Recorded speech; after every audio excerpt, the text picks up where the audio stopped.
Hi everyone! Thank you for checking out my channel. Thank you for clicking on this video. This video is another Sunday motivation video, and I'm posting these mainly in response to all of you guys who keep sending me messages telling me that you are enjoying these videos and that you want to learn more and you want to kind of parang transition from something na nangyayari in the past into something na mangyayari positively in the future. And thank you so much sa inyong lahat na nagsisend ng mga messages ninyo. I remember a few. Siyempre si Ate Norcy, who actually was the one who pushed me na mag-start ng Sunday motivation videos kahit wala pang exam.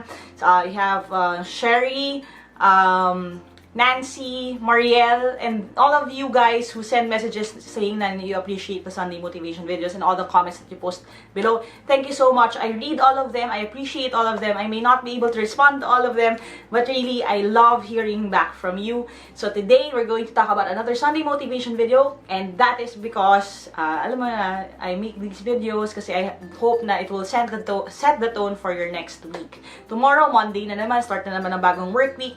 And sometimes you find Sundays very discouraging. But I hope that by watching this video, it will boost you and give you the strength that you need for your next working or study week. Kung estudyante pa kayo. Alright? So today, we're going to talk about a topic that's very dear to me, which is about friendship. And the reason why I'm making this video is because I noticed that this is also a recurring theme sa mga nagpapapayo sa akin sa personal page ko na Ate Lyqa Maravilla. And a lot of people have struggles with finding support for their dreams kasi their families or their friends don't understand what they're going through. Now, there are a few options that you have. You can either, one, prove them wrong and basically keep them in your lives. Hopefully, pag self-motivated ka, you can eventually prove them wrong. Or number two, just choose a new set of friends. Now, I don't know what fits well for you guys, but one thing that I experienced in my life is that there was a time in my life that I tried to keep as many friends as I could.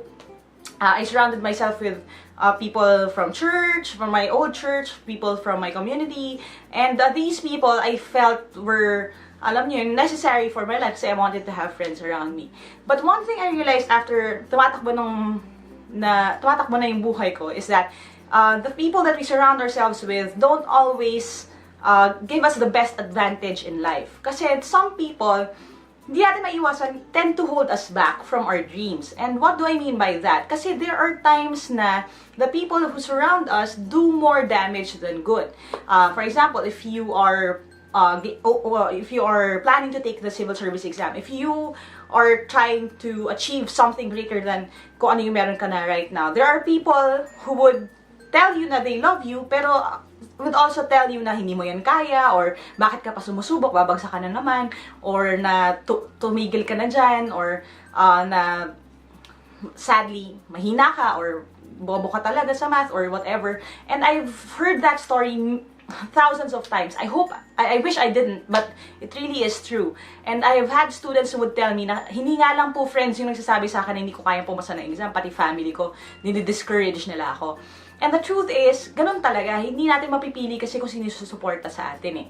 But, okay, how do you deal with that?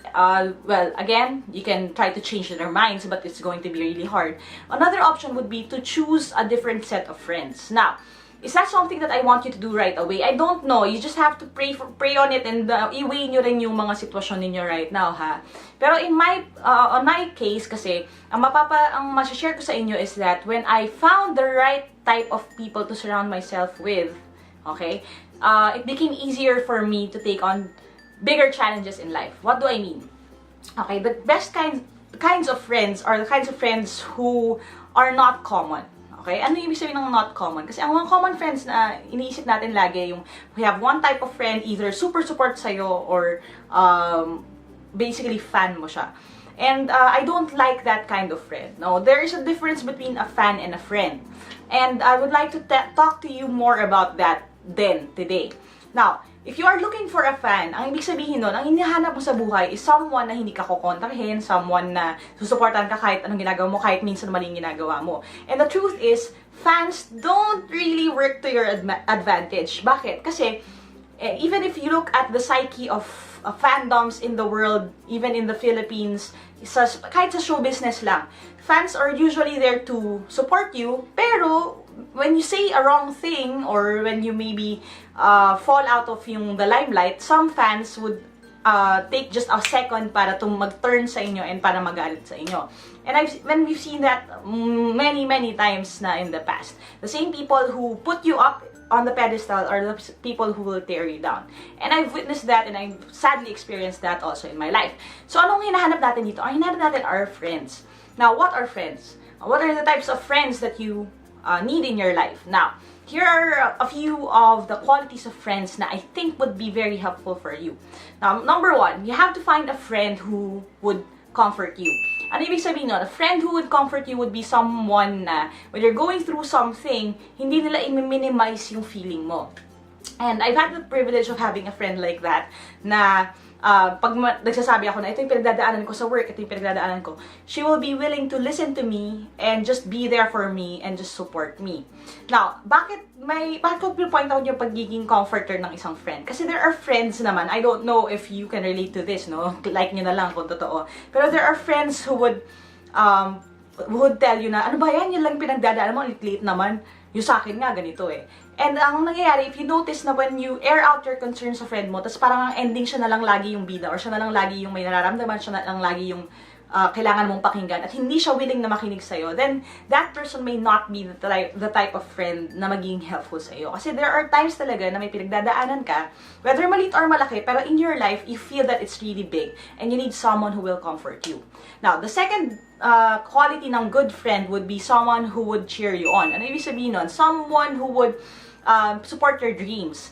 And I found that in my life na in Ate Mitch. Now, if you don't know Ate Mitch and if you haven't met her yet, dahil hindi pa kayo napupunta sa one of the live review events or nagkataon na wala siya doon, Ate Mitch is actually a huge part of Team Lyqa, and actually siya yung kinikredit ko sa paglaki nitong team na to. Kasi the reason why is, when I started making videos, sobrang mahihain talaga ako, okay? You may not believe me kasi nga nakikita nyo na nandito ako, pero sobrang mahihain ako. And Ate Mitch was the one who told me na hindi, go and make videos, kahit nakakaya, okay lang yan. Kahit nagkamali, okay lang yan. Just keep making more, keep learning. Pinupush niya ako.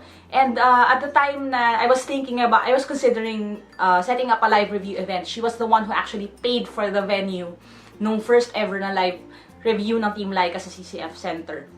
That was how supportive she was.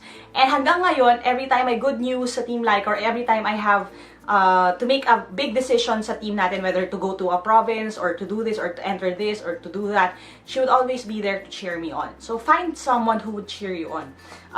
If wala pa darating yan, meron yan at meron yan. And in me, if you're one of my students sa civil service exam, you can find a cheerleader in me, kasi I would always boost you up, and I would always tell you, keep trying, kaya niyo yan, because I believe in you. Okay? So at least you have me. Okay? Now, the third quality of a good friend is someone who will actually correct you. Ano ibig sabihin ng correct you? When you're doing something wrong, the worst thing for you to have is a friend who would just let you be. Okay? And I tell my kids, kasi I have kids, okay, parang spiritual kids, I have mga bata or mga mentee who kind of look up to me then in my personal life. And I would always tell them, if I stop correcting you, then that means I stopped caring for you. I stopped loving you. Kasi the only people that I care to correct are the people that I love. And that is true rin for friends. If your friends don't correct you kahit mali na yung ginagawa ninyo, then they're not your friends. They're probably just waiting for you to crash and burn, tapos pag pumalpak ka na, tatawanan ka na nila. And that is a bad type of friend. So find a friend who will not be afraid to correct you pag nagkakagawa ka ng mali. And I found that really helpful in my life. There was this one instance in my life na, alam niyo ba yung humble brag? And that is something that I also hate hearing ngayon. Pero I used to do that a lot, okay? And hindi ako masyadong aware doon. But I just enjoy the moment. And there was one time na I was in the lobby sa Messiah College where I graduated yung aking degree in psychology. And nag-humble brag ako basically. I was saying na, sayang, sana pinasa ko pala yung prelim requirement kasi sana daw, sabi ng professor ko, sabi ni Tita Marlene, makaka-flat 1 sana ako kung pinasa ko lang yon. And all around me were people, okay, again, I was very selfish at the time and I was not aware, as I was not thinking about their feelings.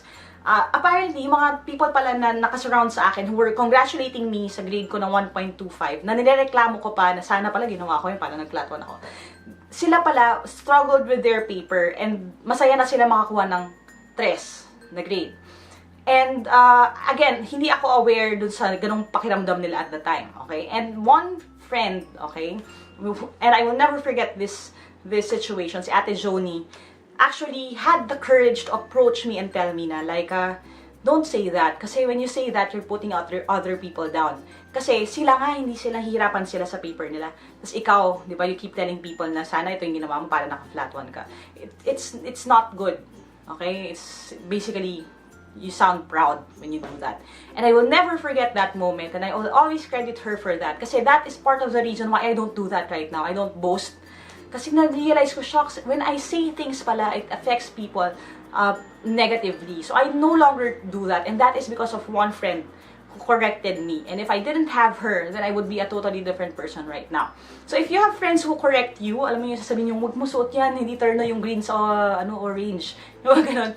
Minsan you hate it, pero you really need friends like that. Number 4, you have to find a friend who challenges you.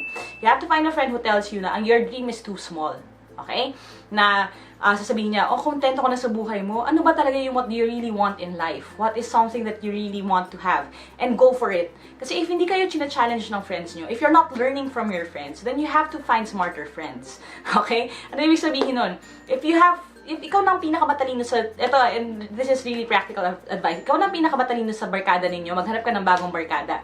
Kasi you will not learn anything new from people na, alam mo yun, naka-wait on you lang. Kasi hindi yun friends, fans nang tawag doon.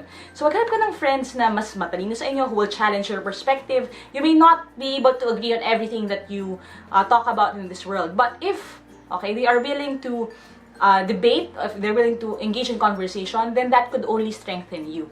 So find friends who will challenge you, who will correct you when you're wrong.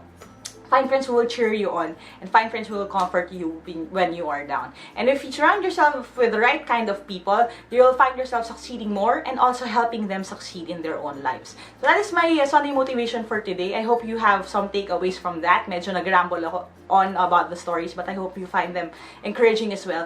Look around you guys, find out kung ano yung mga friends, what are the roles that they play. And if there are people who are not like that and are not willing to kind of be that person for you, then maybe you have to pray about and consider looking for new friends. Kasi you are here for a purpose, and God is also giving you people, surrounding you with people who will help you achieve that purpose. So find those people in your life. Wag magtampo sa people who correct you, ha?